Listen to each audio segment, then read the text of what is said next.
তো আগে লোকেরা আমাকে সবসময় বলতো যে কত টাকা পাস তুই ফেসবুকে, ইনস্টাগ্রামে, এসবে আমাকে বলতো। তো তখন আমি হলো মানে কিছু বলতে পারতাম না, কারণ আমি ফালতু যেহেতু খাটতাম ভিডিওর পিছনে। তো এখন তাদেরকে বলতে চাই, এখন এখন কিন্তু কার ফালতু খাটি না, হ্যাঁ, এখন কিন্তু পেমেন্ট পাচ্ছি।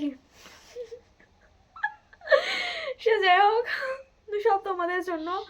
আর ধন্যবাদ।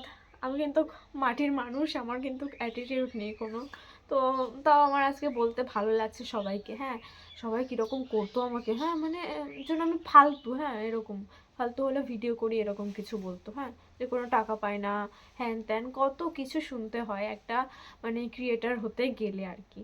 তো যেহেতু আমি ফার্স্ট মানে ভিডিও আপলোড করছি, তো তোমরা আমার পাশে থেকো, আর আমি অনেক ভালো ভালো ভিডিও আপলোড করতে পারবো তোমরা যদি আমার পাশে থেকো।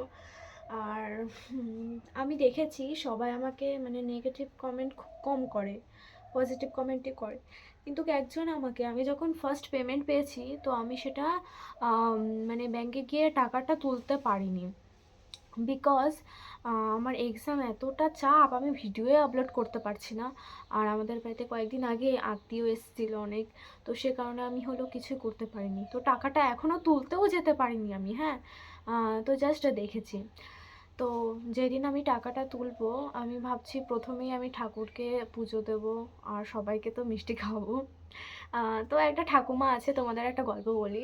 তো সেই ঠাকুমাটা বলতো কিনা যে দিদিভাই তুমি যে হলো ভিডিও বানাও, তুমি টাকা পাবো কবে বলো তো।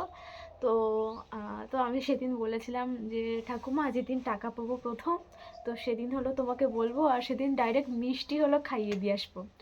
তো তো সেদিন হলো ঠাকুমাটা এসেছিলো আমাদের বাড়িতে, বলছিল যে দিদিভাই তুমি নাকি ফার্স্ট টাকা পেয়েছো ফেসবুক থেকে। তো আমি বলছিলাম হ্যাঁ, কিন্তু আমি তোমাকে বলিনি, কারণ আমি যেদিন হলো মিষ্টি কিনে আনবো সেদিনই আমি ভাবছিলাম সবাইকে বলবো, নাহলে কীরকম হয়ে যায় না। তো দেন এটাই আমি বলছিলাম। আর আমি খুব সামান্য টাকা পেয়েছি। যারা বড় বড় ক্রিয়েটার ওদের মতন 5 লাখ 10 লাখ ওইরকম কিছু পাইনি।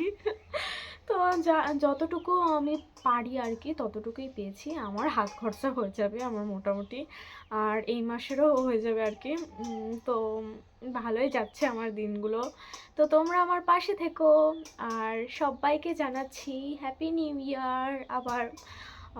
তো তোমরা যদি সত্যিই আমাকে না সাপোর্ট করতে তাহলে আমি এত দূর আসতে পারতাম না, আর তোমাদের জন্যই আমি আরও এগিয়ে যেতে পারবো আশা করি আর কি। আর অনেকে যারা বলতো যে তুই তো হলো কোনো টাকায় পাস না, হ্যাঁ, মানে তারাই এখন আমাকে সবসময় মানে সবসময় কীরকম বলছে যে মিষ্টি খাওয়াবে কবে, হ্যাঁ।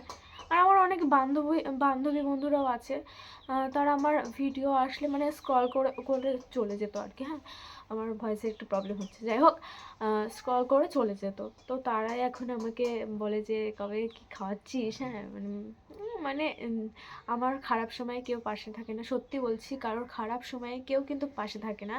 আমি জানি না মানে যারা দেখছে তাদেরকে বলছি, আমার বান্ধবীরা বন্ধুরা যাই হোক তাদেরকেই বলছি, তোরা সত্যি আমাকে হেল্প করিস তাহলে আমি অনেক দূর যেতে পারবো। তো এটাই আমার বলার ছিল। তো সবাই প্লিজ আমাকে সাপোর্ট করো, আর আমি কিন্তু কখনো অহংকার করছি না, আমি খুব ভালো সাধারণ একটা মেয়ে, আর কিছু ব্লা ব্লা ব্লা। তো দিয়ে যাই হোক, দেন তোমাদের একটা কথা বলতে চাই। এই যে আমি কয়দিন পরে আরও অনেক ব্লগ আসতে চলেছে এক্সামের পরে, আর আমি যখন সবাইকে মিষ্টি টিষ্টি খাওয়াবো সেই ব্লগগুলো তোমাদের আপলোড করবো অবশ্যই, কারণ দেখাবো না। আর টাকাটা তুলে এনে ভাবছি যে একটা জিনিস করব। তো দেখতে থাকো আমার সাথে, মানে পুরো ব্লগগুলো দেখতে থাকো, আমাকে সাপোর্ট করো, এটাই বলার ছিল।